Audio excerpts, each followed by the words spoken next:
Hello everyone. Now we are starting a final session for today. Its title is Empowering Non-Governmental Policymakers in Eastern Europe. And before introducing the panelists, I would like to, since it's civil society panel, I would like to start with congratulations of our Ukrainian colleagues, civil society, who signed association agreement.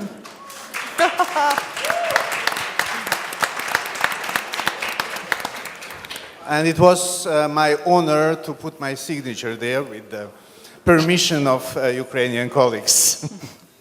Now about our panelist, Krzysztof Bobiński is the head of small foundation Unia Polska, but at the same time he played a great role in the civil society forum by being representative of European Union countries in the steering committee and then serving as the coordinator of the working group 1 and also being co-chair of the steering committee of the civil society forum. Manana Kochladze is regional coordinator for Central and Eastern Europe Bank Watch Network in Georgia. She is expert on environmental issues and for 2 years also served as national coordinator for Georgia of the Civil Society Forum. Don't be shy, applause.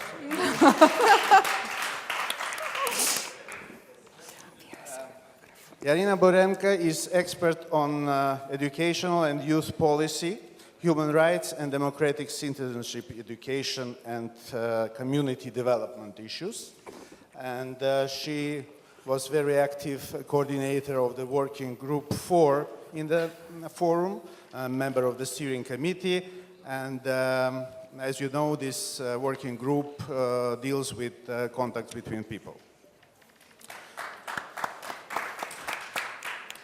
Vlad Velichka is a real veteran of the Civil Society Forum. He was member of the steering committee during the first 2 years and also chairing the steering committee. And he is head of Euro-Belarus Consortium, being a trainer, manager, and researcher in the field of civil society.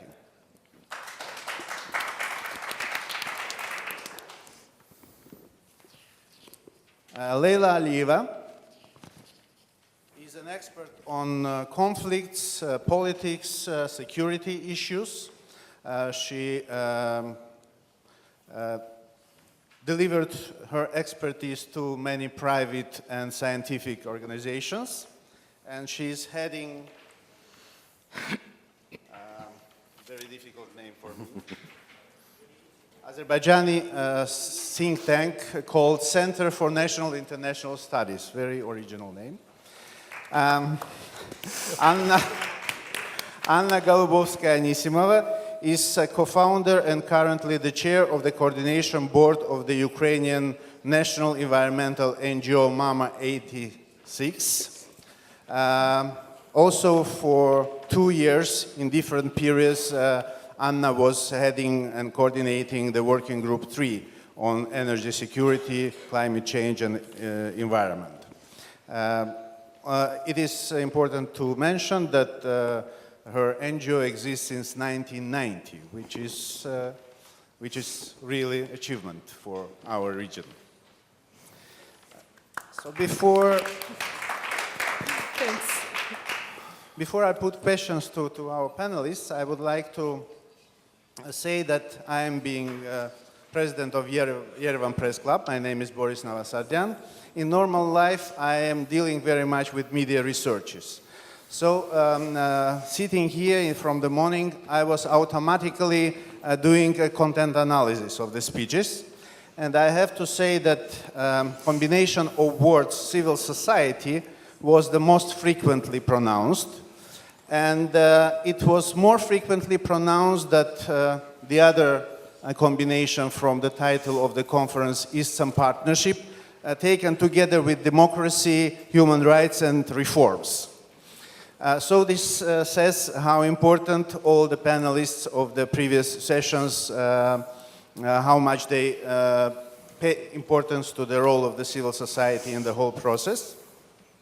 And I think this is a real challenge for us, especially for this panel, which represents, all panelists in fact represent Civil Society Forum, which is a key player in the participation of civil society in the Eastern Partnership.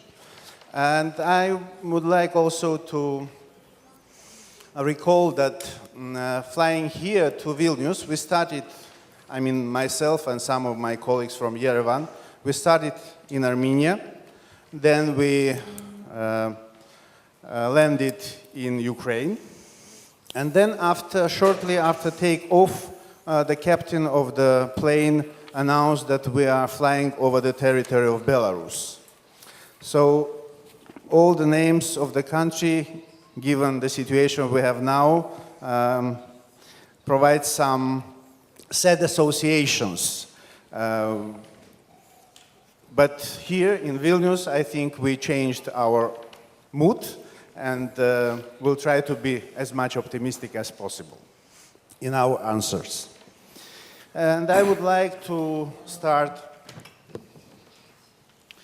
the panel with the question to Anna, who, as I mentioned, is a real veteran of the civil society of our region. And the question is about the role of the Civil Society Forum. It was mentioned in the morning session by Commissioner Füle that now institutionally the forum is more or less okay. We have some funding, we have secretariat. So what about outcome of our activities? Whether we manage to influence decision makers, opinion shapers in our region and in every country specifically? Thank you, Boris. Seems to be easy but tricky question. In general, I strongly feel that yes, we've got a progress since the Civil Society Forum was established. And despite the differences between countries and differences of conditions of work in different sectors where we are active, as Füle said, that Civil Society Forum was projected as a mighty instrument for partners' transformation. I think it was adjusted as such. This is on my mind because this is a new level of relationship between our governments and the European Union, and the new quality of partnership between different sides. If you look at tripartite structure, meaning that between the government and the European Union, between the government and civil society at the national level, and also different type of support of the European Union to civil society. I would say it's like more permanent and also more structured. This is because of a new format, which is also more precise, and it is time-bound in terms of implementation than all previous formats. It's comprehensive on the one hand, but on the other, whatever it includes, it's to be implemented through the approximation of the legislation and also practice. The role of civil society, there are various, but what is our permanent job? This is a monitoring of governmental activities and its assessment. These new formats, they also require new type of policy from the government. If we compare it with the Soviet time, and we also had the generation of such policies and strategies and plans which are really very vague, have tens of goals are not measured objectives and also not time-bound in terms of implementation, no indicators, and also very often no reporting and no monitoring mechanism on the side of the government, which cause absence of accountability. And yeah, we worked this for decades, more or less. But this new stage changed the situation, and this is also because of new support mechanism on the side of the European Union, like sectoral budget support. To get the sectoral budget support, which applies to many sectors, not only to environmental, where I'm working in, but also energy, transport, many areas of reforms. To get this SBS, which is normally like tens of millions of euros, you need to prepare, the government need to prepare a new policy, new action plan. And the bilateral mechanism of its implementation, when adopted and the agreement is signed, it's a permanent monitoring and joint assessment whether or not projected indicators were achieved. I'm sorry if I disappoint someone who expected more emotional speech. Maybe you could perceive it as rather technical, but this is also the feature of new stage of relationship, that there are much more technical details which allows us as civil society organizations be also more effective. It's more easy to do for us our jobs of monitoring and assessment, and also the European Union always listening to NGOs, and it's a good example for our governments, even if they don't perform it every day, but still there is a difference between fulfilling our role and make real impact to the decision. So the process and result are not always going together, and especially it varies from the national level to local. If you look, if you go, then lower you go to local levels, then less you see how civil society organizations can influence the decision. It is good when you're talking about designing new policies, but when it's come to implementation, especially about building construction projects which affect directly the local people's life, it is, for all countries, it is typical that the opinion of local communities are ignored. So this is also the feature being quite successful at the level of international civil society forum and negotiating nice things and also national policies. We are still at the national level struggling with local implementation, especially in terms of complying with democratic procedures and respect to rule of law. But this gap, you can see now in our Euromaidan, was breached completely. And in terms of shaping the opinion, the civil society nowadays in Ukraine shown that it could shape the opinion not only of the society in Ukraine, but far beyond, also in Europe and even wider. And we will see how far we influence it. Tomorrow, maybe we will not succeed in the short term, expecting the signature, but currently our civil society has shown its power, and we invest into our European future. Thank you, Anna. We would like to have 2 rounds of questions before we go to the discussion with the audience. So I would ask colleagues to remain within the limits of 3 minutes for each intervention. Now, question to Manana. One of the products of the Civil Society Forum was monitoring of the Eastern Partnership Roadmap. And an important component of that research was defining in what extent civil society manages to be a partner for the national governments and for the EU institutions. And only Georgia was mentioned as a country that established such kind of trialogue or trilateral dialogue.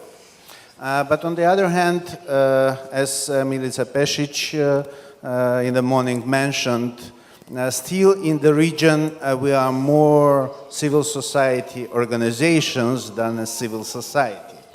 So in what extent, having this trialogue, you manage in Georgia to reach the society, to reach broad circles of the society? And in what extent media is your ally there, whether it is indeed supporter or troublemaker for the civil society? Okay. Thanks for having the opportunity to address so historic, I would say, event here in Vilnius.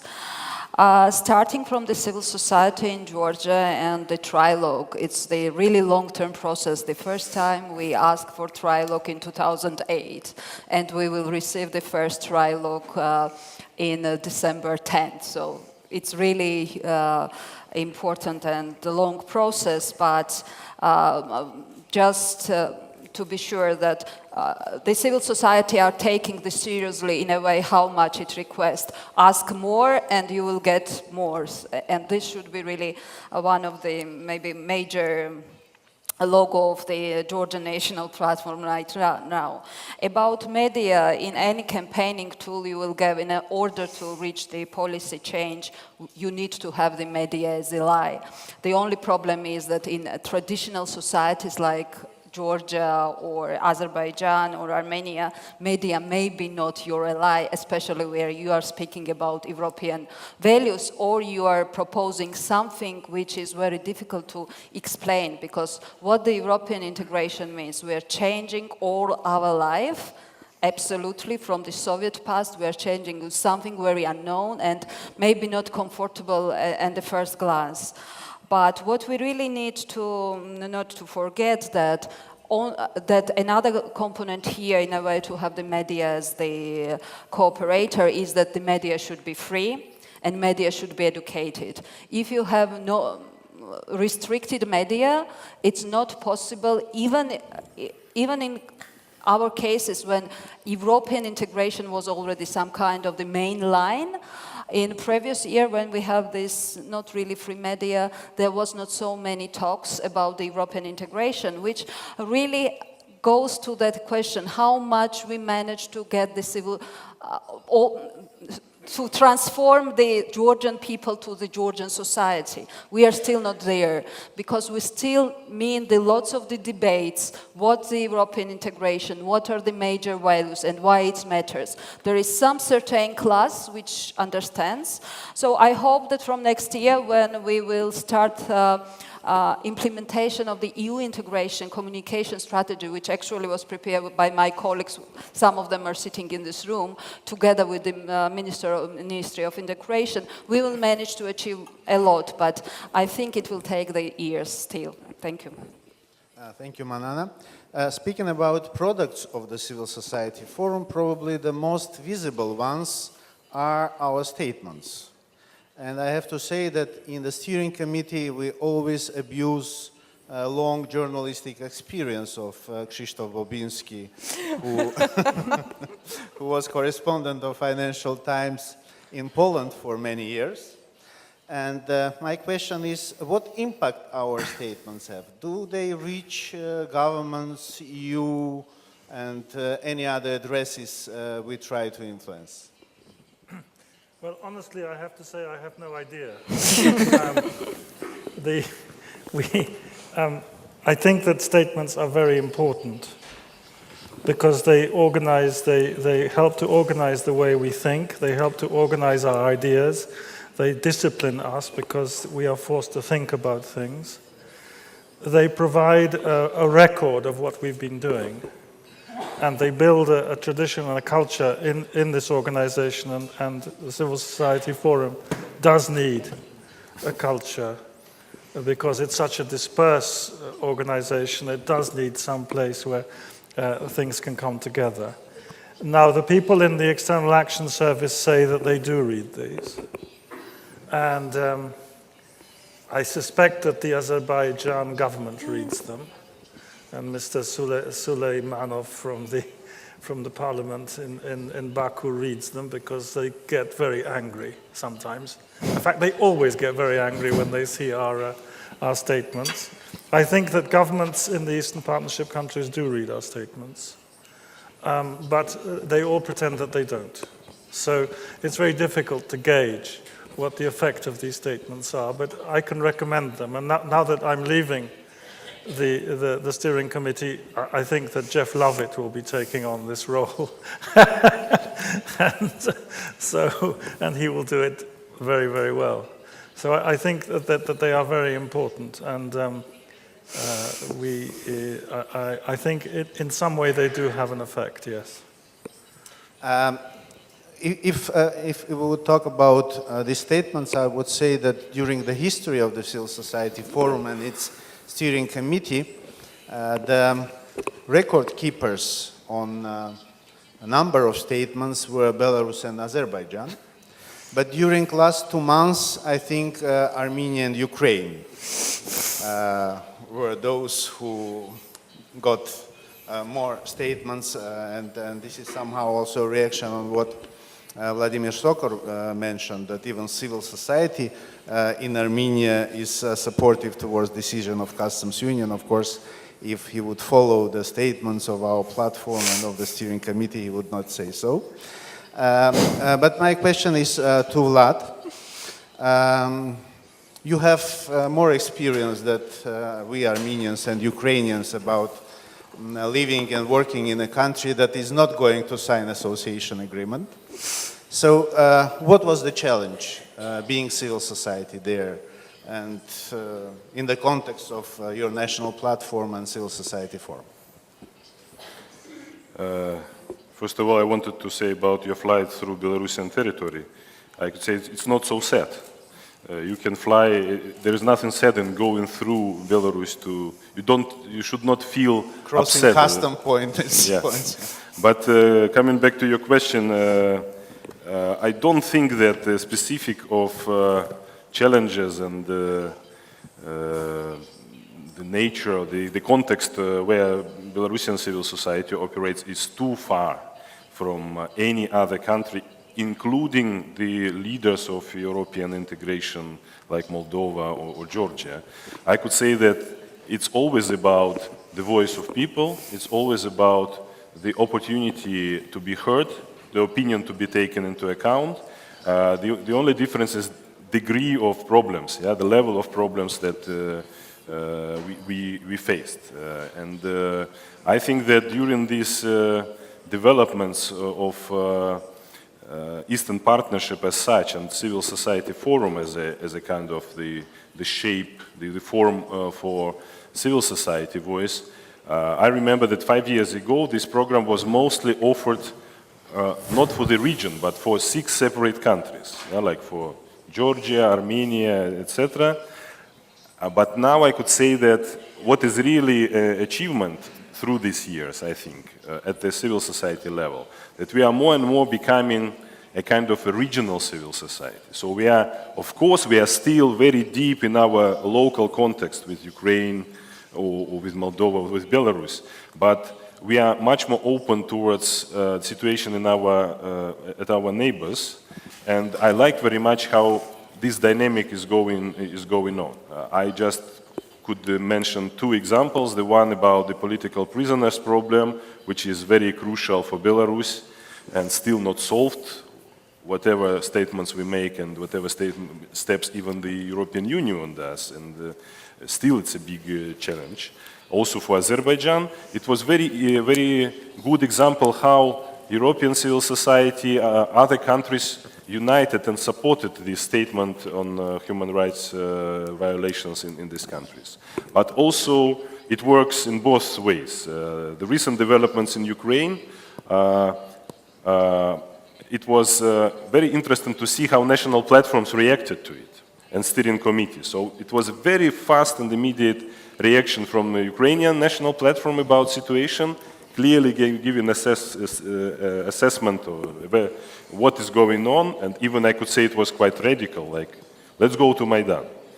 Also it was a reaction from the steering committee and the Georgian and Belarusian national platforms, at least those I saw, maybe more, which this type of reaction we didn't have before. Yeah, it was, of course, it was solidarity before. But this Eastern Partnership format helps us to make it maybe more structured, more easy to deliver these messages. And from this perspective, I could say, coming back to the issue of solidarity, it's a great advantage. But the other side of it, we cannot limit our ambition by solidarity. Because mostly solidarity is connected to some emergency situation which we don't like, which we want somehow to influence.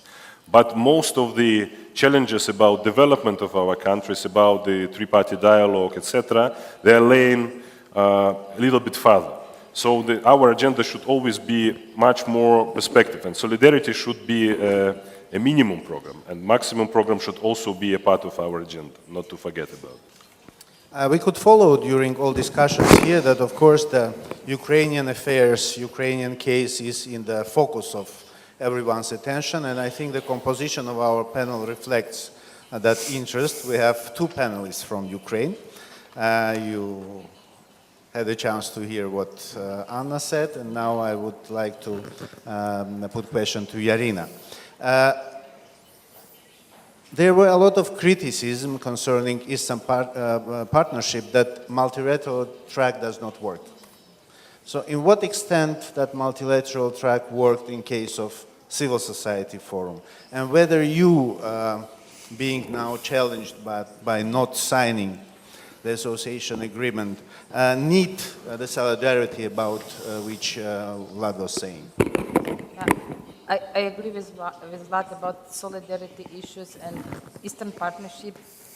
I think it's really something wrong with this microphone. And Eastern Partnership provides us structures to show the solidarity, but also to feel the solidarity, because at least we can meet, and Eastern Partnership Civil Society Forum give us possibilities to meet, to discuss, and to see and to change experience.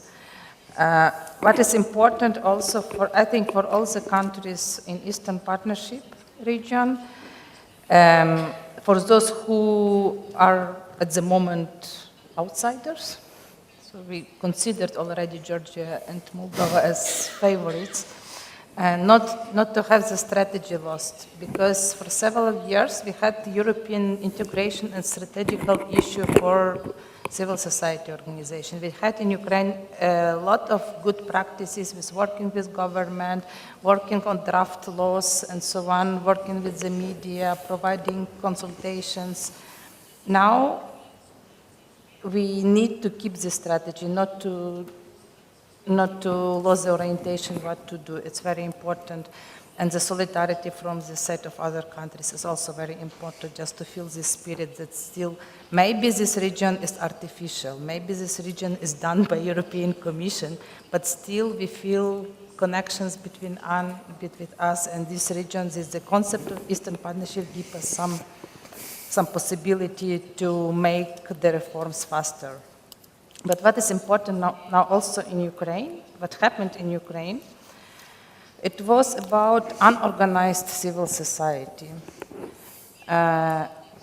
We had no official strategy in the country. In fact, for 22 years, we are living in some countries where somebody can change what we are moving in one evening. And this reaction, it was about, like, we have official Day of Europe celebration in Ukraine. We have chapters of European integration in every local, regional, and administration and at the level of ministers. We have a lot of civil servants working on European integration issues, and in one evening, someone says, oh no, we cancel. And this student reaction, I'm really very proud that it happens from my city, the students' reaction, because it's a good city with good student strike tradition. Everyone who studied in Lviv has experience to go on strike. And it was normal citizens' reaction. Just somebody decides something instead of myself. It was the same in Russia, that somebody decides how I should vote or what to do with my vote during election. And this challenge to be citizens and to educate the citizens is very important for our countries. And also to stay independent. That we are together, we also should be independent from Russia. It's not a secret that Russia supports a lot of other civil society in our regions. This civil society is really Soviet style. It's about mass movement, semi-militarism, indoctrination, and it is also good advantage from Eastern Partnership, not only civil society forum, but other projects which we have in our region, that we can be like opposite to the Russian influence to civil society in Ukraine. And the Russian civil society, Russia make attempts to influence even this unorganized society. And what happened in Ukraine, it showed that the people can react as citizens, that they are not agreed with the decision of government. When I think the organizers and somehow we in the steering committee who tried to help in preparation of this conference were shaping the program or making our suggestions, we were in a completely different situation. So now, during these sessions here, we try to have some kind of immediate forecast what developments we can expect in the Eastern Partnership regions. And my question is to Leila. Could you offer us worst case and best case scenario from the situation we appear now for the Eastern Partnership and separate country, especially based on maybe your experience in Azerbaijan? Because if we now would try to analyze situation in different countries, probably the position of Azerbaijan in Eastern Partnership was the most stable. Thank you. Well, first of all, it takes two. You hear me? Okay. First of all, it takes two, and I think it's important what kind of lessons we learned, both of us. And when I say both of us, I mean partners and EU from the situation. Can we? Right? Okay. So,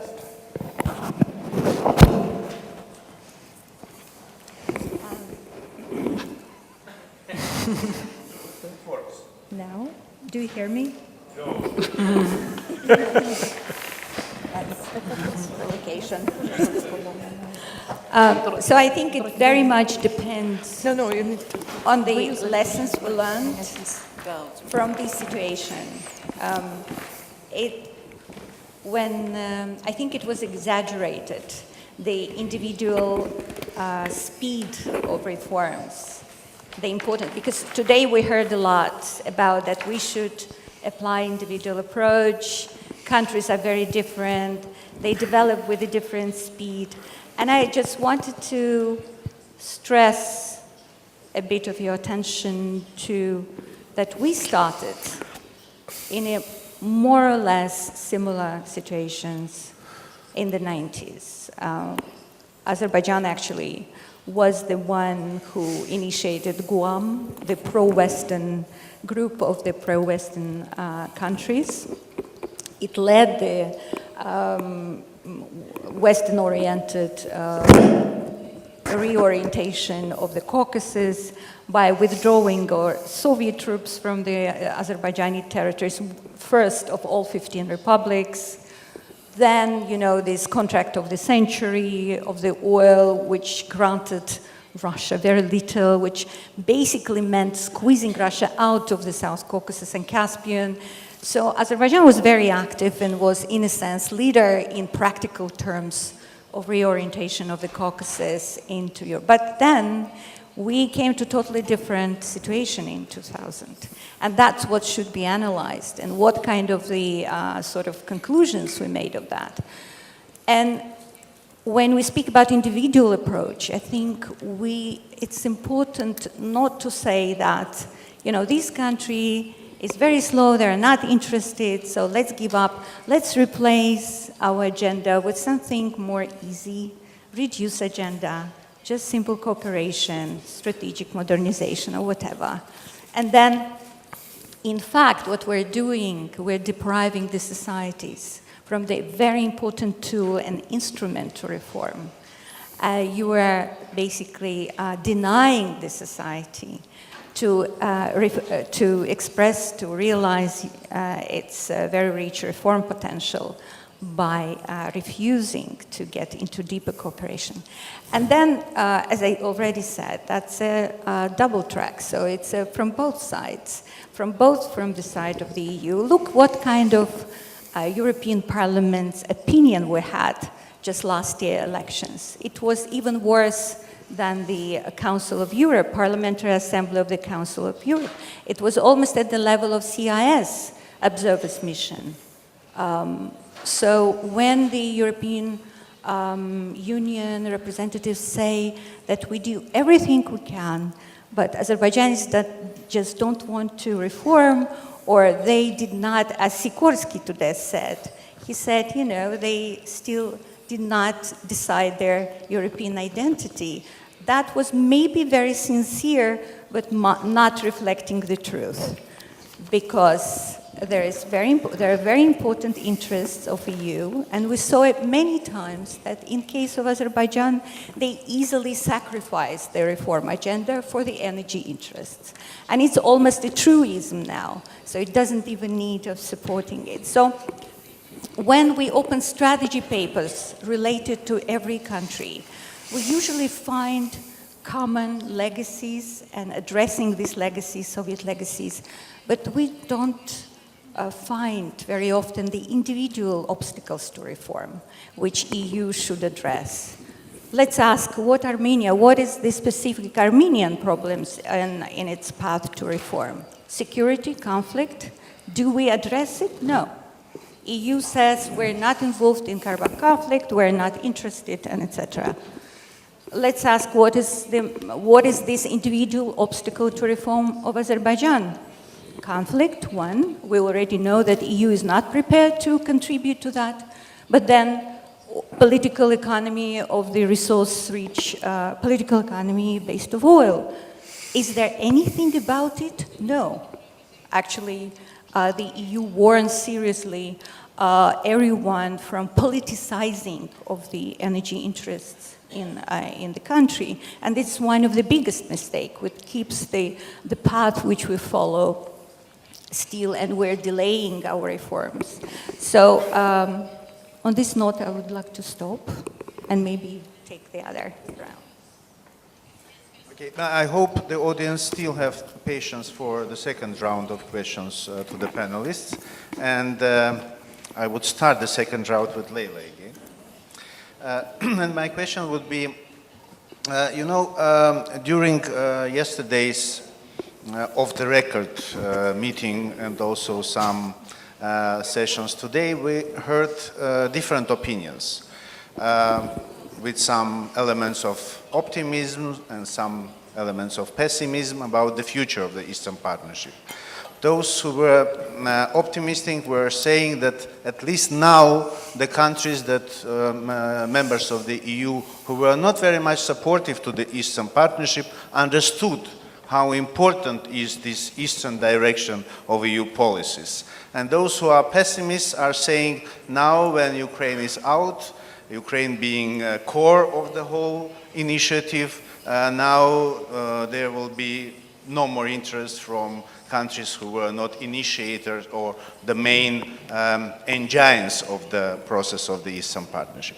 So what do you think, Leila, whether the EU and the EU member countries will keep their interest towards Eastern Partnership after Vilnius? Yeah. And whether civil society could encourage that interest, because there were statements that civil society remains our partner irrespective of everything.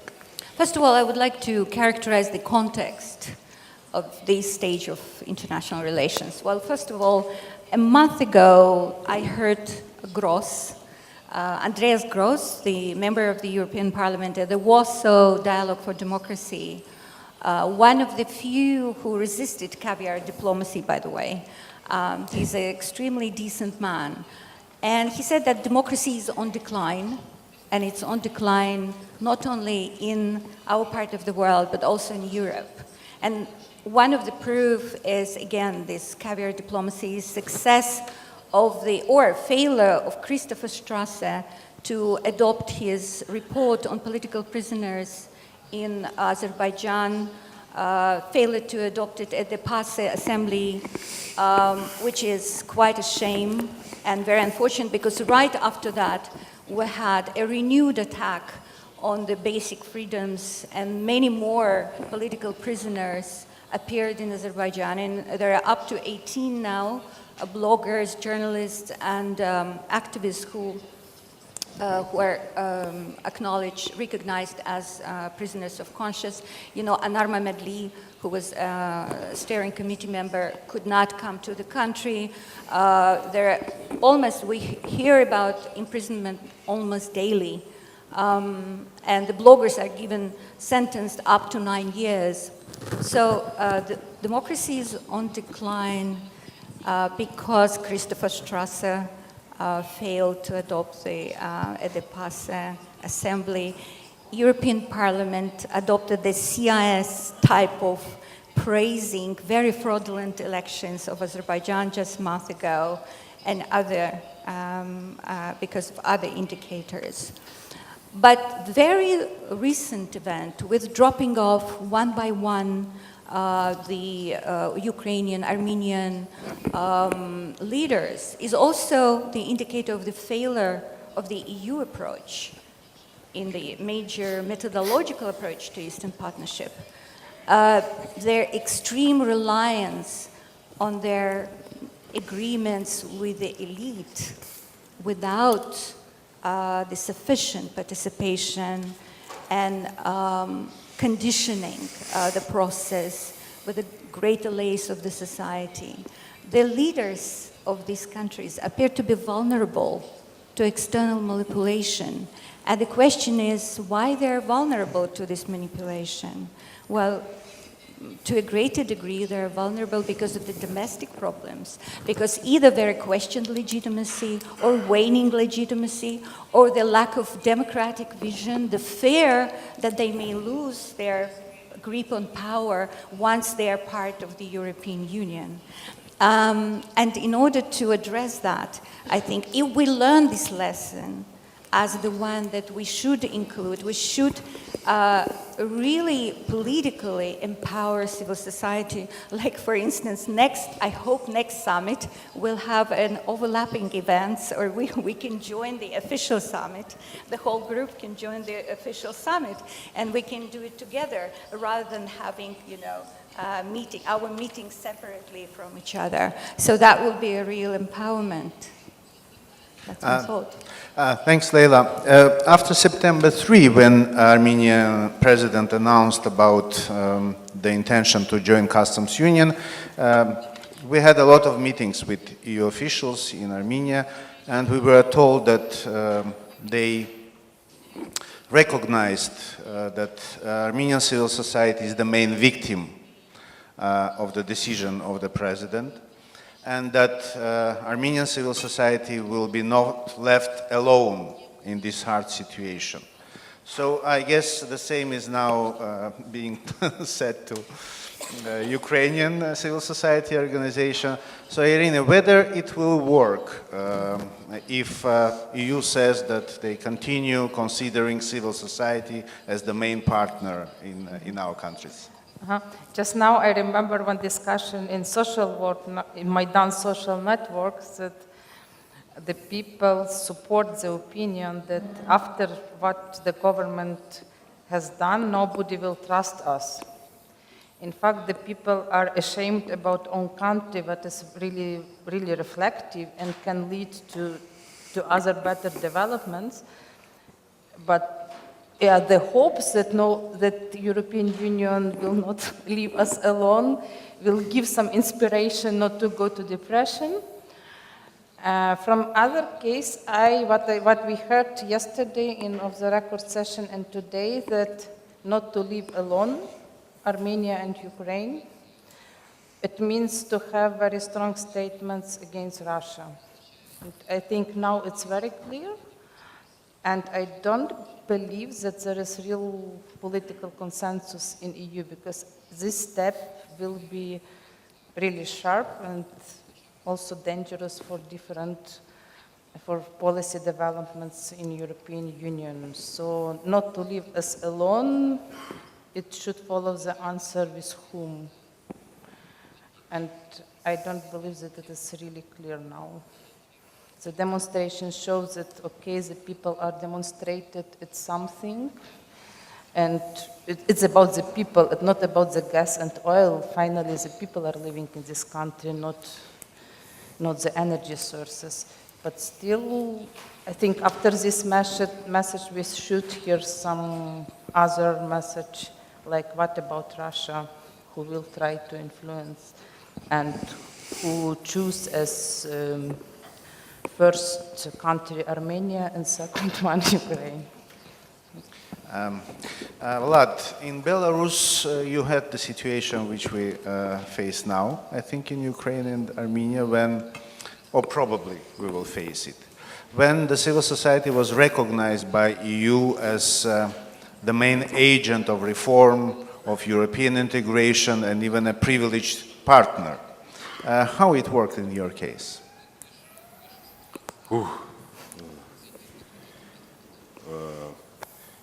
First of all, I think that the civil society was not recognized precisely in the way like you described. Yeah? I think that the Belarusian situation is maybe one of the most complicated or the earliest complicated in comparison with other countries. It gave to EU politicians a signal that they should look for some pro-European groups, pro-European forces inside the society, and by default, civil society is to a very large extent this type of forces. So I don't think that European politicians see the civil society as the real agent of reforms, because to do it, it's really important to work with the governmental dimension. Yeah, so because the reforms should come from the power, should come from the government. The sectoral reforms should be organized, and a lot of work behind that. Also, a lot of expert work should be done, and civil society usually is mostly not the main actor, but the main engine of this. To be this needle somewhere is very important. Yeah. The one who can articulate the alternative opinion, who can articulate another option how it's possible to achieve, or just not to agree with some course which is chosen. This is important, and now we see how it is important for Ukraine as well, because if Maidan didn't happen, it could be totally different perception of this situation. So now the picture is much more clear what is going on inside the society. Then civil society could bring a lot of things towards reforms. It could bring ideas, it could bring continuity, it could bring sustainability, civic control, but the question that also reforms are needed. And Belarusian situation, it was even proposed a specific format which is called European Dialogue on Modernization with Belarusian society. It is called like that. So not with civil society, with society at large. But till this moment, it's still a lot of confusion inside this idea. So it's like a little bit like replacement of the absence of bilateral track for Belarus.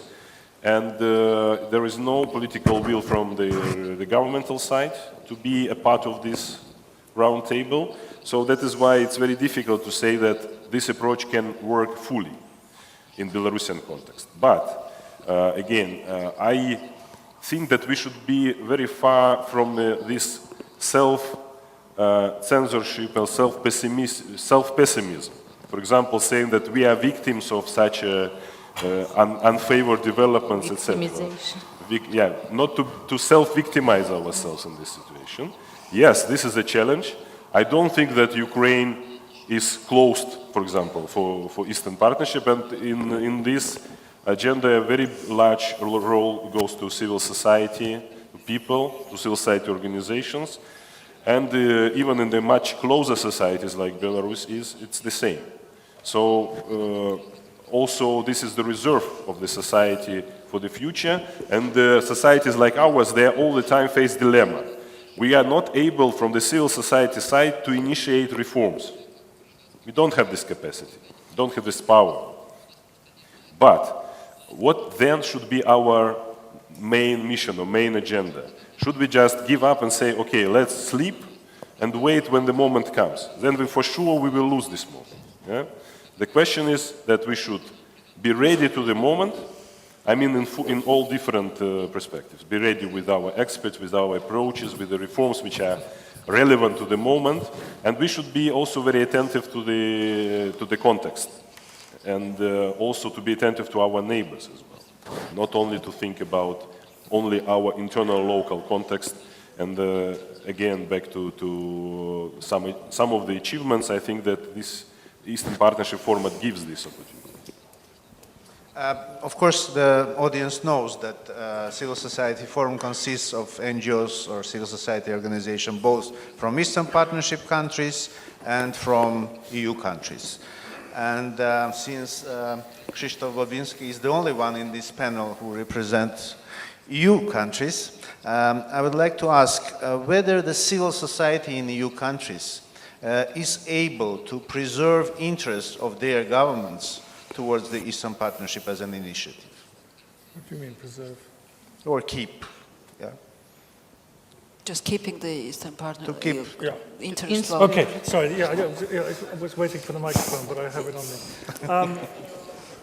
The first thing to be said about the civil society organizations from the East member states is that there are less and less of them in the Civil Society Forum.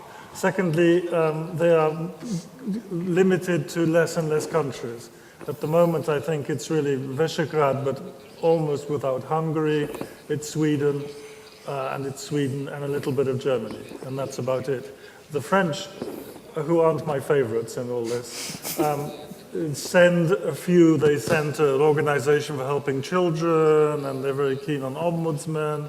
The French are keeping a great distance, and also the Mediterranean countries as well. Do we have any Italians? We don't. So We have it.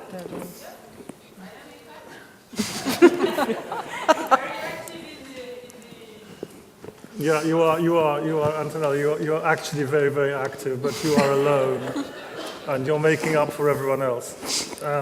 So there are less and less Western European member states, and it's almost limited to. And Poland is also losing interest. To be honest with you, the foreign ministry and Sikorski, who is supposed to be the father of this Eastern Partnership, they're not really very keen on supporting Polish organizations in this thing. So that's one thing. Secondly, I don't think that the member state civil society organizations should be representing the interests of their governments. They should just be representing the interests of civil society, and they should be working together with civil society organizations in the Eastern Partnership countries to support them, to work with them, to develop together, etc. I mean, there is an idea to have a separate group in the Civil Society Forum, which will be just made up of EU organizations, which I think is completely mad, because this is something about integration and not disintegration. So I don't think we should divide up into Ukrainians, Armenians, Belarusians, and then EU people separate. We should be as much as possible together. So I think that member state civil society organizations are very important. I think we should do our utmost to encourage them to be involved. And I'm afraid we haven't been doing enough up till now. Two more questions from my side. Sorry for monopolizing the microphone, but I hope the colleagues will not give long answers. Manana, another challenge is probably that we now are facing kind of two-tier stage of Eastern Partnership. So whether the interest of continuing all these networks of civil society organizations in the format of 6 countries of Eastern Partnership will stay interesting if we fall apart, kind of? First of all, tomorrow the Moldova and Georgia will celebrate achievement, but it's not the end of the story. We still have a year at least before we will sign the agreement, and so many pressure will happen that we for sure will need first of all the solidarity, but also during this precise time I hope that Ukraine will move forward and there would be much more clearance with Armenia. And I hope that the network will stay, because now we know each other, now we know what are the different problems, and we know how we can anyway try to support our Azeri or Belarusian colleagues, and this needs to be stayed, because the challenge will be increased, not only towards the advanced countries, but also in the countries like Belarus, or maybe I'm more in somehow know about Azerbaijan, the pressure on the civil society activists, all those people who are working on the human rights standards will increase, and we really need to keep this unity to help them, and without solidarity it would not work. Another thing is the leverage. The leverage is still there. We are without association agreements there was quite high leverage of the European countries of our government, and it never will go. There is still international organizations, including the World Bank, IMF, European Investment Bank, where the EU are keeping the major shares, and they are, at the end of the day, they also are quite paving the way for where we are going. So leverage is still there, and we really need to keep up. And one thing which we never recognize or never celebrate was that we not only created during the Eastern Partnership, but also it concerns wider neighborhood area. Neighborhood organization, also from the MENA region and Eastern Partnership, we managed significantly to change the European policies. If you take like new programming documents for the EU 2014-2020, you will see that there is much more opportunity for the public involvement, and there is much more push for the national policy dialogues, human rights dialogues. In some countries, I understand, like Azerbaijan, it may be really problematic to push, but in Armenia it will work anyway, because if it works in Yemen and in Lebanon, it also would work in Armenia or in Ukraine. You know, we are not in so desperate situation.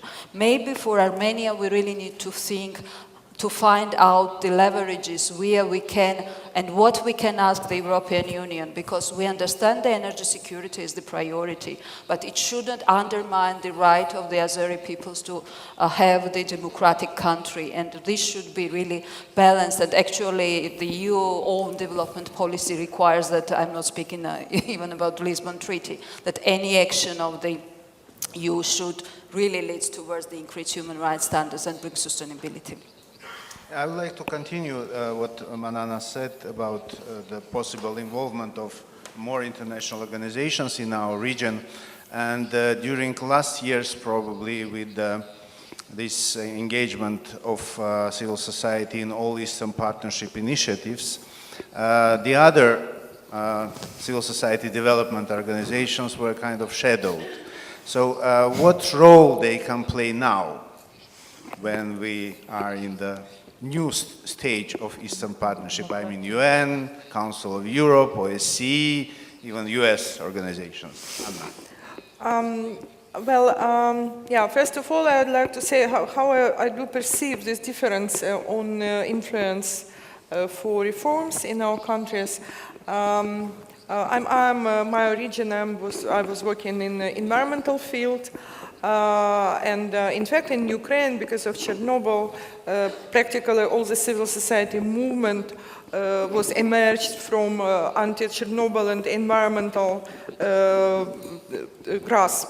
So based on this, and it was structured and developed different sectors and cycles.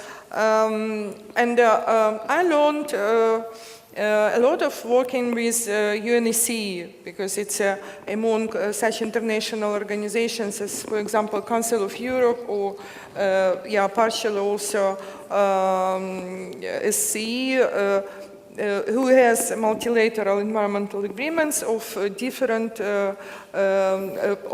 power.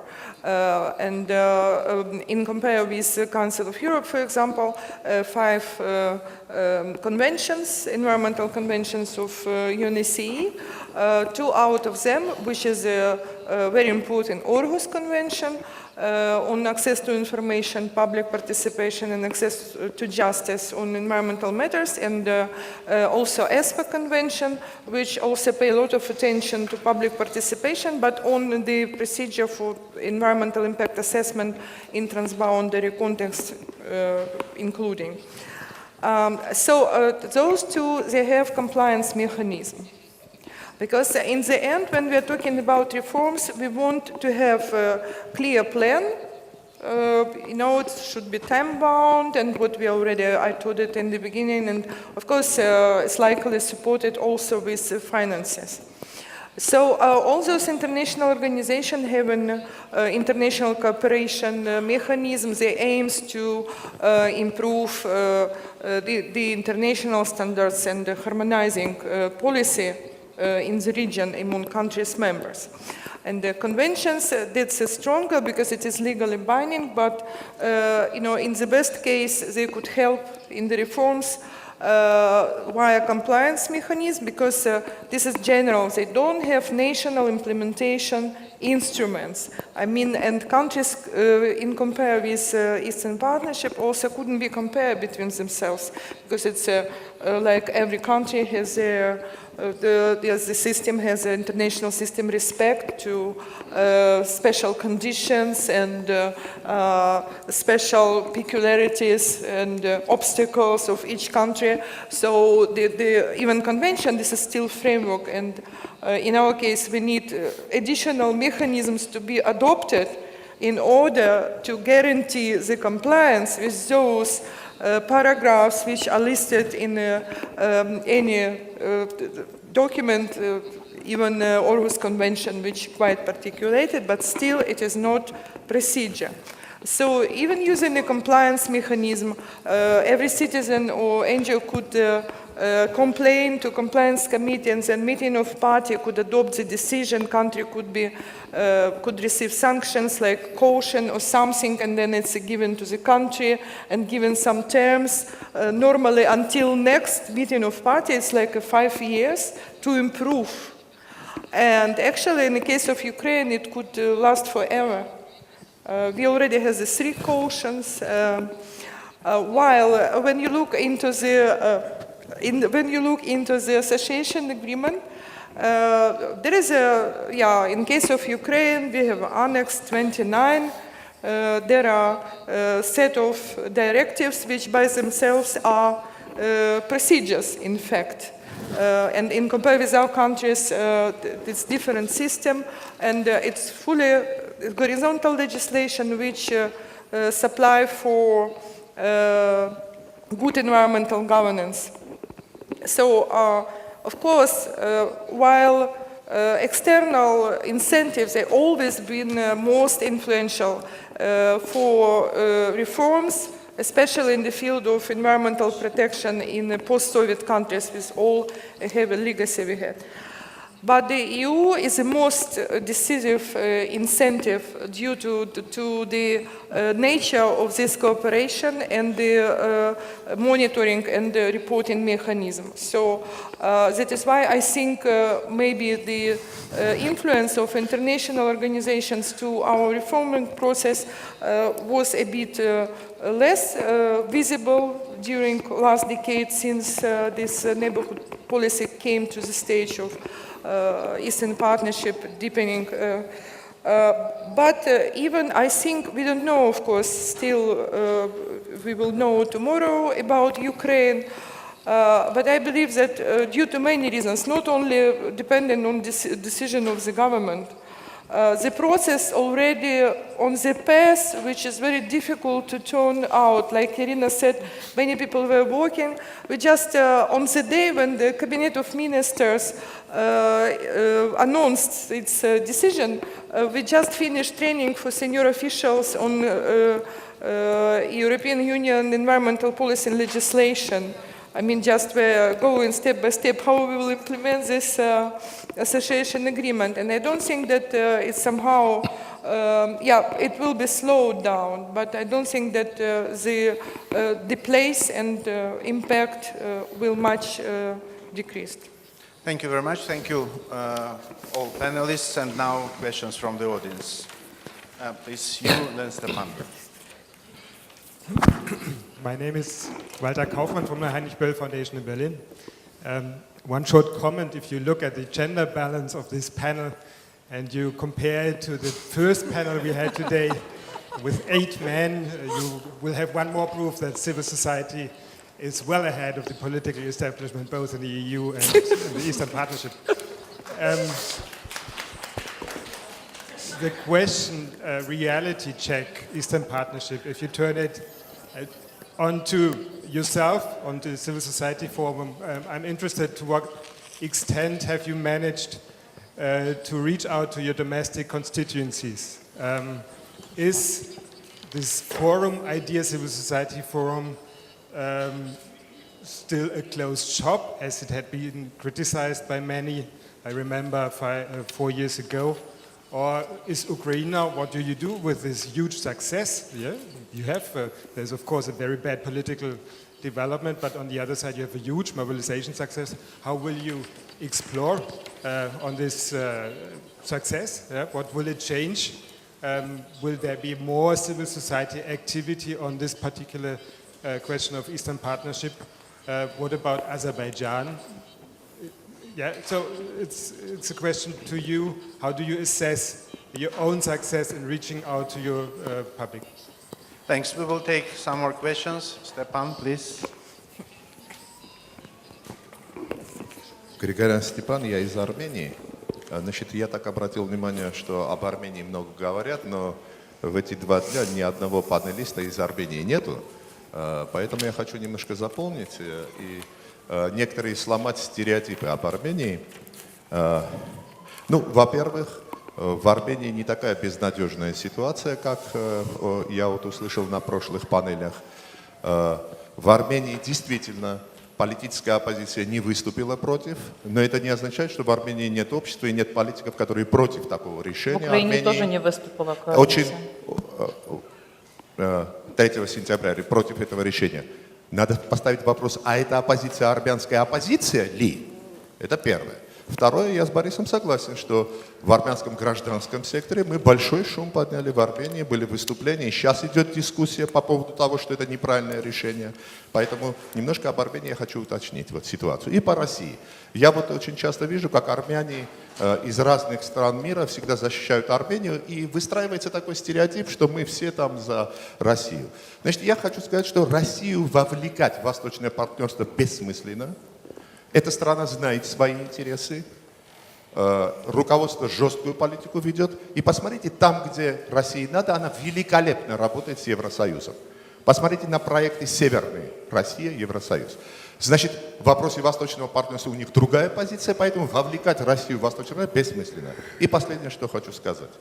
Россия подняла восточное партнерство вопрос на уровень противостояния. Россия, Евросоюз, Восток, Запад. Она подняла эту проблему, превратив в геополитический спор. Искусственно это сделала, но она подняла. И вот когда Россия начала вот так раскручивать против восточного партнерства, вышибла Армению, теперь Украину, на это ответа не было, я очень извиняюсь, не только наших элит. На это ответа не было у Евросоюза. Это вызов серьезный, Евросоюз не готов. Не потому, что он плохой, потому что это 28 стран, которые быстро не смогли на это отреагировать. Потому что средиземноморские страны Евросоюза интересуются проблемами Средиземноморья, потому что ряд стран Европейского Союза другие интересы имеют. И получилось так, что к восточному партнерству хорошо, но когда это стало большой проблемой, многие отступили назад. Спасибо. Thank you. I gathered some experiences in the field, in the topics that we are discussing, as the coordinator of one big international project called BRIDGE that we had on 2008-2012, dealing with the relations of European Union with Belarus, Ukraine, Moldova, and Russia. Of course, from the very beginning, we suggested to the decision makers in Brussels that it's necessary to engage the civil society, but I don't wish to develop this part. I have a question to Vlad, Belarus. After the crash down in 2010, after the election, presidential, we organized in Homel, in your country, a big, let us say, for the Belarusian circumstances conference, dealing with the relation Belarus and European Union. And in the final declaration, you can check, we are not lying, we criticize in Homel, inside, this means Belarus, together with our Belarusian friends, Lukashenko asking for the release of prisoners, political, for the elimination of capital panel, and so on and so forth, for pluralism, and so on and so forth. Okay, I will not prolong about this declaration that you can find in the BRIDGE website. But off records, we develop some assessment also about different other things. For instance, we came to the conclusion that these sanctions against Lukashenko regime didn't work, and that is not just healthy to develop such kind of policy. Secondly, off records, of course, we were the opinions that it's no good to finance civil society activities through foreign bank accounts, because this also will not work. And we were not just in favor of establishing universities, democratic, so outside Belarus, as this university is in Lithuania. Okay, now the question. And of course, we were of the opinion that it's necessary to develop different kind of democracy inside the country, not just classical election. This could be local democracy and so on and so forth. But this opinion was also included now in the last position paper of Brussels, of the Commission, that democracy cannot be imported, but it's necessary to be developed inside. My question, the Brussels developed this policy of the democratic dialogue that you know, with financing different activities, and they installed, not just in Belarus, also in other countries, the financing of civil society activity through the calls of the European delegation. How is this functioning now in Belarus? If some results already has been done, because this is going on for the third, fourth year, and so on and so forth. Second question, Ukraine. I was last weekend in Lviv, or Lvov, or Lvov, as you wish, and of course, we convened the council of another project, Tempus, with intellectuals from Kiev, Odessa, and so on and so forth, Russia and Moldova. And I was watching also the students marching in the streets with the fans in favor of the European Union and so on and so forth. But I will finish, but I was astonished, that my colleagues, intellectuals and so on, were not just in favor of such direction, in spite of being against Yanukovych. So the question is that to the ladies of Ukraine, how on the basis of these demonstrators in Kiev, Lviv, and maybe in other countries, develop a political movement in favor of the European Union, not just association agreement, taking into account Kharkiv, Odessa, Donetsk, Kiev, Lviv, and so on and so forth. You know what I'm thinking about. Thank you. Thank you. If I may ask to formulate the question as brief as possible. Two more questions now. Yeah, and please specify who would you like to answer the questions, because we will hardly have the time to ask all panels to answer all questions. Isabella, then Ivana. Please. So I try to be as brief as possible, although it's not easy question, and whoever would like to answer. But before that, I would like to express my solidarity with friends from Belarus and Azerbaijan who are trying to advocate for political prisoners. Since I am from Armenia, and since 2008, we were doing it regularly on all possible forums to advocate for political prisoners. I know it's very difficult, and unfortunately, voices are hardly heard, and due to all kinds of political reasons. So the question is following. So where you think that tiny line goes between boycotting the governments like government of Sarkisyan or Lukashenko or Aliyev and tolerating? What I mean that in case of Armenia, the European Commission and European Union actually did work a lot with Armenian government, which was not elected, which was not legitimate, at least for many of us. And there was a lot of criticism towards that government, but still the decision was taken that it's better to work with them than to isolate Armenia, as it's been done in case of Belarus. So we see that now those countries that are leaders, like Moldova and Georgia, are those two that have more or less or good elections and elected governments. When in Armenia and in Azerbaijan and in Belarus, we don't have it. Barroso came to Armenia before the elections and said that more for more and good elections, so we will continue, whatever. But elections in Armenia were terrible, rigged. All of us know that, but still this path was continued well. We work with whoever is there. So my question to everyone, whoever's... Not to everyone, one person. One person. Choose. Okay, I can't really specify it. So probably Mr. Babitsky, who is the only one who represents European Union to the extent. You are responsible for the whole EU. Of course he's not. I mean, this is not probably the very good session to ask the question that was properly done before, but still, this is a very, I think, difficult but important question, both for the European Union and for us, where this line goes between just blocking, that doesn't work, as people say, and tolerating, and this policy of double standards, because we've heard a lot about values, but it's again about values, if you work with people who steal the elections. Thank you. Ivana, please. I'm Ivana Skalova, people in the Czech Republic. I will try to be very short.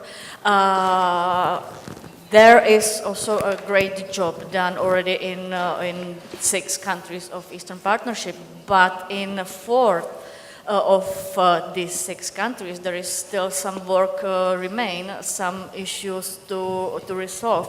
And I'm speaking about unrecognized regions, about disputed territories.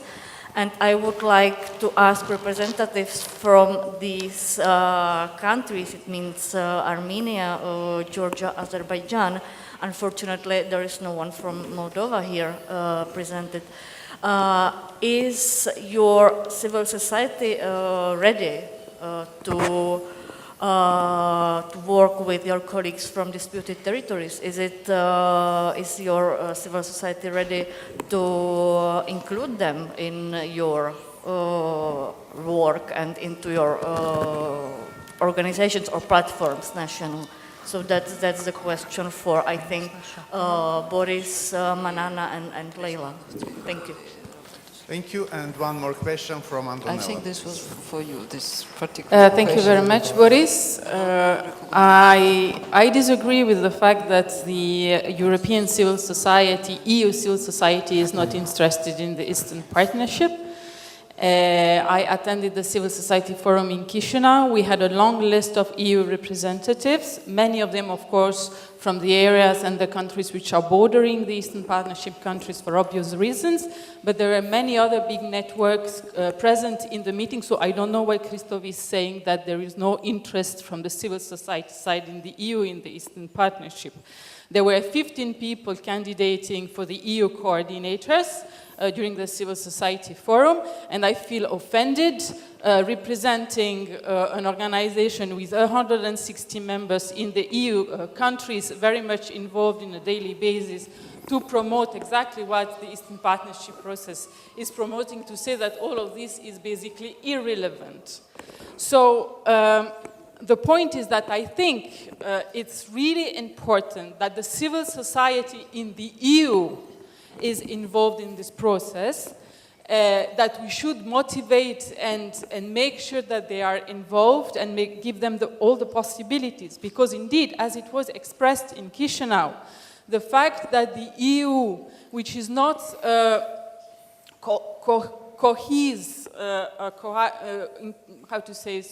strongly structured entity, will react to the Eastern Partnership process depend on the cohesion within the EU. And this cohesion could be promoted by also the civil society of these same countries. So the example is that in this room we are reacting to Poland talking on behalf of the EU, but there are, as we all know, bilateral relationship, which is of course he took the floor. I mean, I very much value Sikorski and his role in this process. And I want him to be even more involved. And both of them, Bild and Sikorski, talk on behalf of the EU, and I really believe they want so. But they are very much aware that the EU is not a cohesive entity.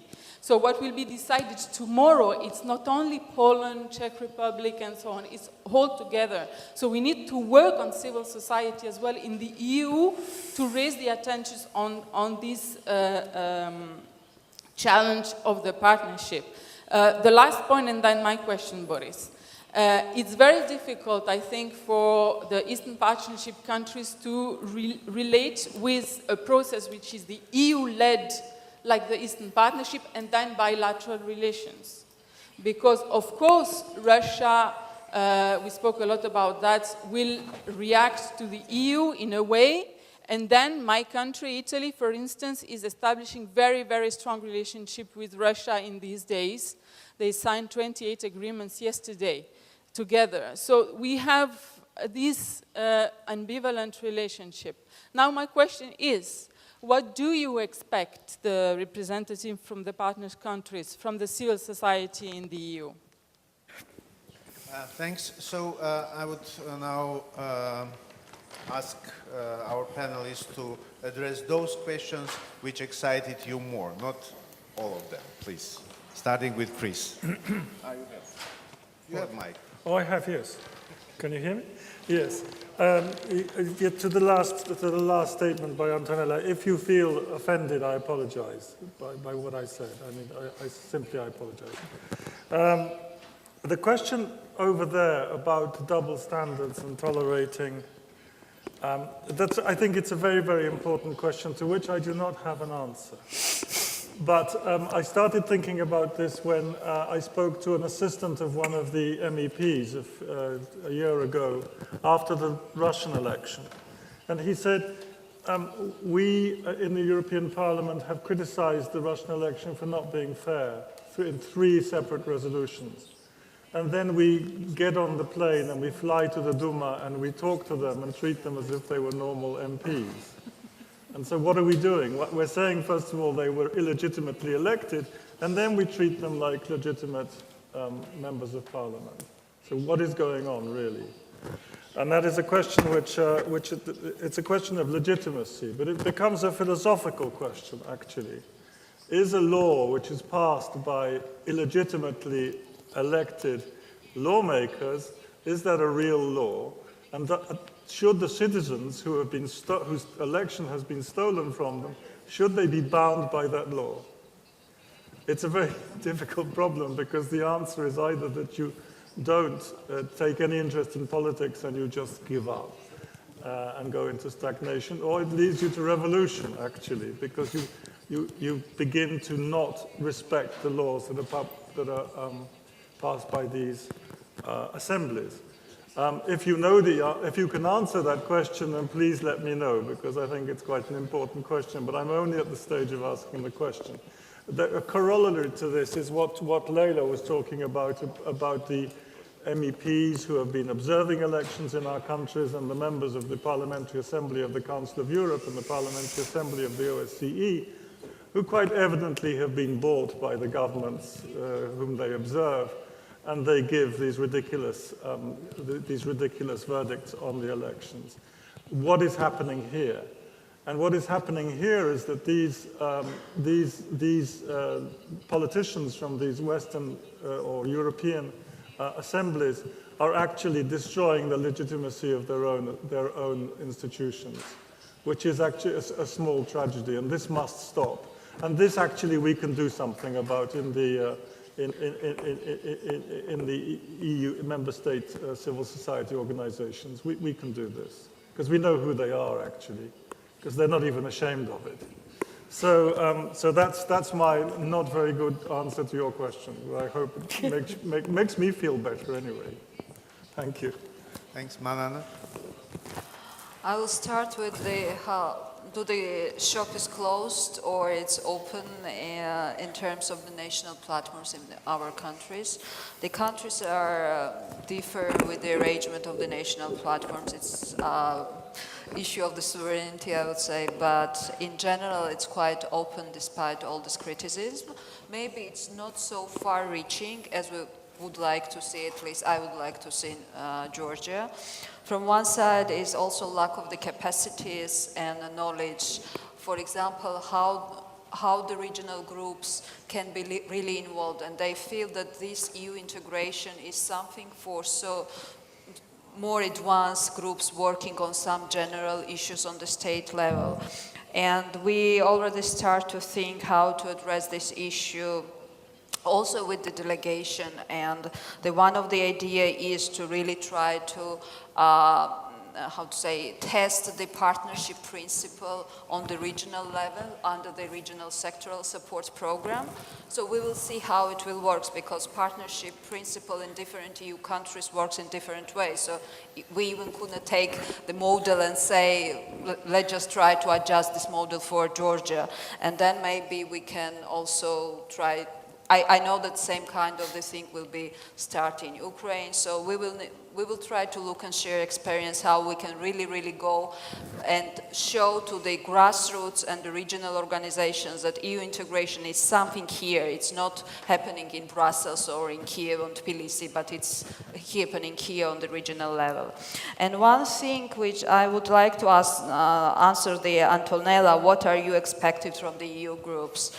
And here, I would really, what are we expecting from the EU groups, and usually, maybe I'm from environmental sector, but usually I never heard really further response when there is the huge human rights violation in Georgia or in Azerbaijan. I never really have seen any big statement on any group of the organization from Brussels or the wider Europe, if not asking, proactively given. It's different when you are asking and then you are getting the support, but proactively given them. And this is really important. When, for example, 2 weeks ago, there was this also very not nice European parliamentary report on the Azerbaijan elections, and only the Greens have been really protesting that this is not the report that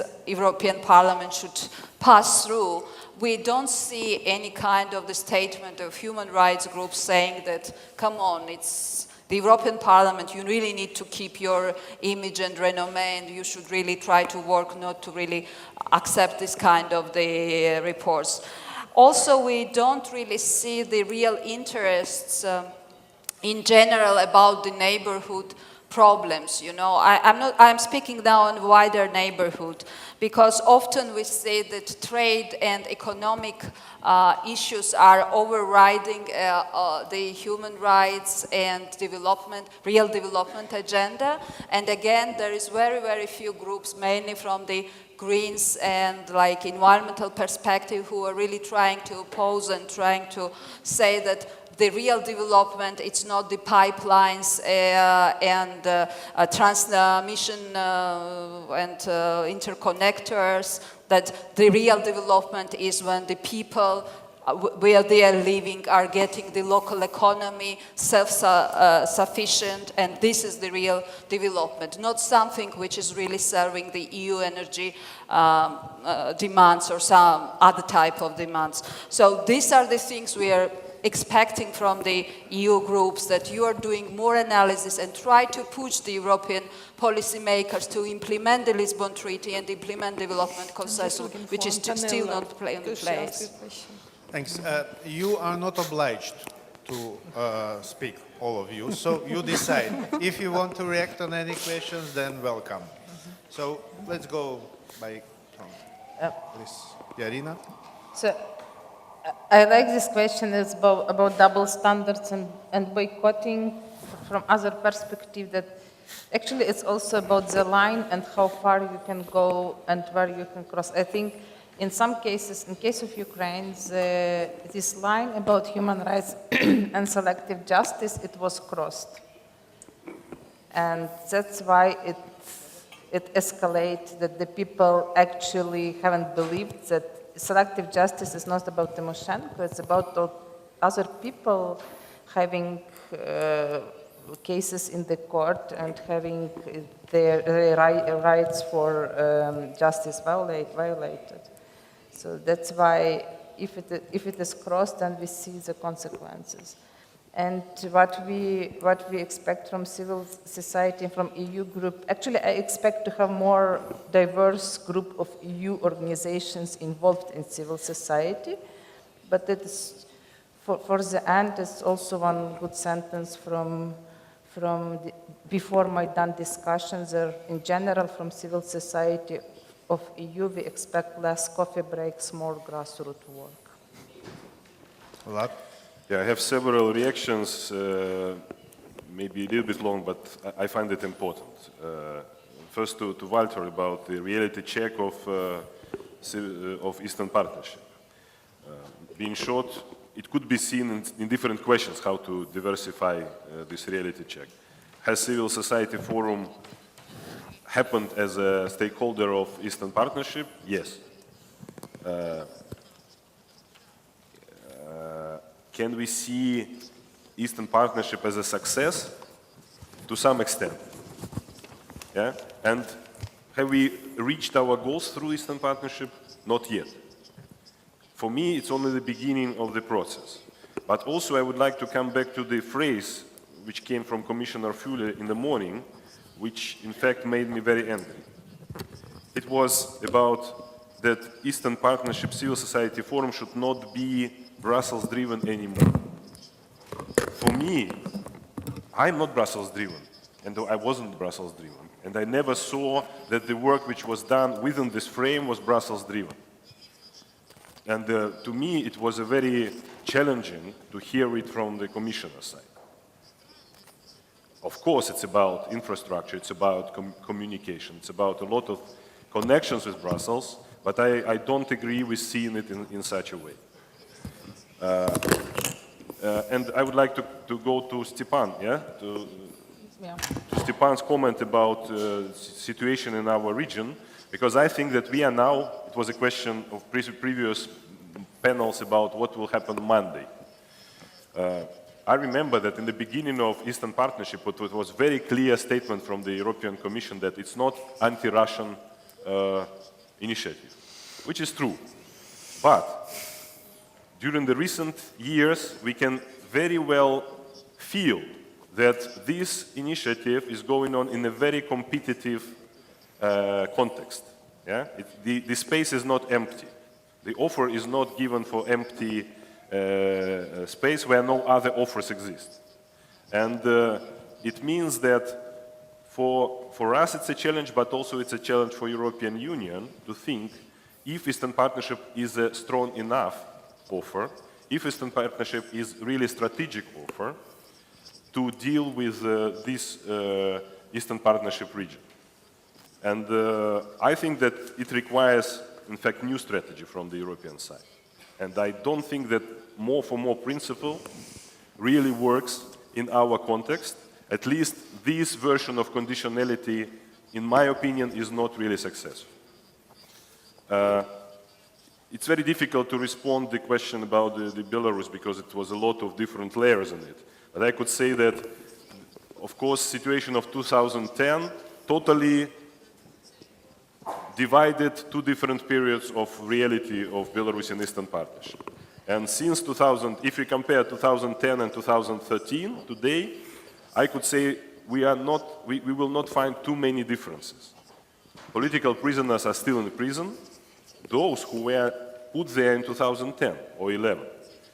There is no dialogue, there is no reforms, etc. Yeah? So if you want to know more about how the idea of financing more civil society in Belarus, I think there are some specific researches on that, and I would refer you to my colleague Andrei Yegorov, who made a special research on how European support, European money were absorbed or used inside Belarus. But I could say that money are not the main thing in this particular context. So what civil society needs, that money is only one of the things, but also a lot of other things, including giving opportunity to use those promises and infrastructure which was promised and given by Eastern Partnership and Dialogue on Modernization. Because today we have that the Commissioner is very clear about efforts which were done from Brussels, but to which extent the same efforts are done from, for example, EU delegation in Minsk, it's a big question mark. To which extent they are supporting each other. And the last issue is about Antonella's question. For me, it's very important what is written here in our green circle. It's called Eastern Partnership. So what we expect from European organizations, for me, the response is very clear. It's partnership. I could say, maybe we don't need consulting, we don't need help or assistance. We need to do some things with our common agenda together. And I think that we succeeded to some extent to do it together within the format of the Civil Society Forum, having this joint agenda. Because it means that partnership means having joint agenda and implementing it. So this is the only way how, for me, it's possible to think about how the European and EAP civil society could work together. That's all. Walter, Heinrich Böll just published a very good articles to the summit. So part of the response is there, just to make people are sleeping. Also, our society is actually in a worse condition than Belarus because they had Lithuania, where they have all these institutions. We don't have such neighbor, which would help us in this transition. Also, today you heard there is a lot of encouragement and empowerment from the side of the European Union states, like saying that Belarus is the European state, European nation, and you are not, basically. So it's very discouraging. It's not supporting. So there are a lot of things which makes our life more difficult, and plus the energy agenda.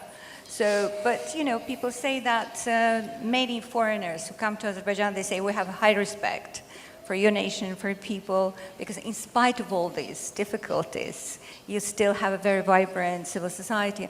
I agree with you, there is limited access because of the high costs of freedom of assembly, the limitation of freedom of assembly. Now the organization which arranges the street rallies can be fined for 30,000 euros per organization. So I'm personality for 3,000, maybe more.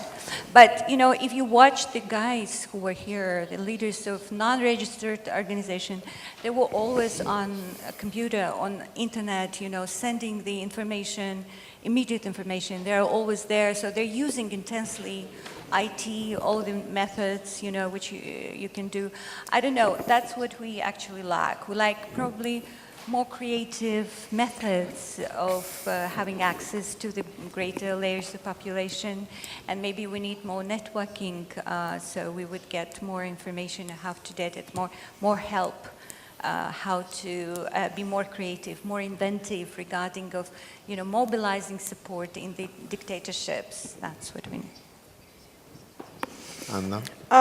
Yeah, being the last answering questions, well, in the evening, I will try to be very short. Just concerning the Ukraine success achieved so far and what will be after, and whether you will support, continue support, and how it will be going. Yes, of course, it's already was told that it's a bit premature. We will know more soon. But I am somehow knowing also plans which European Union is a huge machine which is planning in advance, and it's, I think, unlikely that everything will be frozen. So, on my opinion, all the designed instruments and directions of cooperation probably will stay. So at least it will be the same level. We wanted more, and we had, of course, ambitions for next stage, but yeah, we will see. So, this also would require, I'm sorry, I'm not from EU country, but I anyway would like to address Antoniela's question, because she was talking about what our partner countries are needed from EU countries and civil society from EU countries. Yeah, I think that we need more consistent and more legitimized position from you. Also, we need that you can work more structurally with your governments as well to raise the interest to Eastern Partnership, and both among your civil society but also with your government. And I think that your idea on establishing the platform of CSOs from European Union countries is very much for this. I mean, it would help to those needs of civil society in our partner countries. Thank you very much for your attention. Yeah, I hope I was short enough. I will just answer the question that was not answered, yes, about civil society organization from conflict areas. At least 2 times in the history of the steering committee we faced this problem when we had applicants and we could not find a formal solution how to engage them, although we all wished so. So I will probably explain the difficulty on the most easy example, which is Transnistria. When our Moldovan colleagues are fine with their participation in almost any capacity. But you see what capacities could exist. One is being a part of Moldovan delegation, which I don't know whether would be acceptable for all organizations from Transnistria. Second option is representing Transnistria, which is not possible because Transnistria cannot have a quota in the forum. Another option is to be represented as an NGO from a third country, like Russians, Turks, and so on. So if it's the third country, then it is out of the Eastern Partnership region, which is against, let's say, territorial integrity of Moldova. The other option is representing Eastern Partnership region without specifying which country specifically. But then it might be again unacceptable for an NGO from these non-recognized or conflict areas because they are saying we are not part of Eastern Partnership because we are not part of Moldova or we are not part of Georgia. And another example, probably with the most difficult case, which is Mountainous Karabakh. Even the attempt in the steering committee to find some kind of solution for the organization from there raised aggressive reaction from Azerbaijani authorities, and we feeling that a national platform, Azerbaijani national platform, is under real threat as a result of just this discussion in the steering committee. No solution, no decision. We decided to give up for a while. You are now a new member of the steering committee, so maybe you will find some solution about this issue. And just briefly about whether we are a closed club or not. Of course not, because we have a rule that in every forum, at least 40% of organizations have to be new. Although this is a tricky thing somehow, because under new delegate, we understand those who did not participate in the last forum. So again, there is a possibility having circulation within a limited number of civil society organizations. That is why we are thinking about this as well. And for instance, in Armenia, we have a principle which is fixed in our rules, that when presenting a short list for Armenian delegation, we need to have at least 50 organizations that are new in the sense that they did not participate in the last forum, and at least 20% those who never participated in any previous forum. So all this is under, let's say, discussions, and of course, we are now in the phase of developing new strategy of the Civil Society Forum, and of course, all these ideas, the contributions of our panelists and your questions will help us to be effective in our challenge to have a new strategy. Thank you all. Thanks to the panelists. Thanks for your patience. And now short announcement. Please, no, this is about me. And the participants can join a cultural event at 8 o'clock this evening. The buses from here will first go to hotels for a quick stop and then to the club Tamsta. So, understood? Thank you. Till tomorrow.